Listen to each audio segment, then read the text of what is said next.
तो दो हमारा गामड़ा देसी वेल्डर कारीगर जो है केव कामकाज करे है। ट्रेक्टर ने बोध्यू है टोला ने सीधू करे है। 4 पलटी मारी जो टोलू हवे घरी ना घरे रिपेरिंग करे दो तेवी रीतना तणे है। तू आ बाजू लेबड़िया बोध्यू कारीगर तो घणा बधा हशे।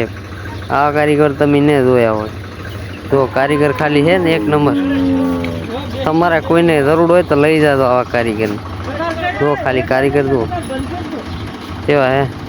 આ બાજુ ટ્રેક્ટર પાછું ચાલુ છે એમણે તણે હે એક ભાઈ આ બાજુ આ ચશ્મા પહેરી રહી કારીગર છે વેલ્ડર કારીગર આ જો કેવું વેલ્ડિંગ થાયરું હે। 4 પલટી મારી ગયું છે ટોલું જો ખાલી આવી રીતના તણે હે પાછ ના બોતલ હે રસો કેવો મજબૂત पलटी मारी जाए मत टोलू पण रही गયું लेबड़े पोतल હતું। आ बस लेबड़े पोतल जो भाई हमारी देसी टेक्निक गामड़ा हमारे आव कारीगर नु काम होय तो लई जाओ हमारा गामड़ा ना है देसी कारीगर।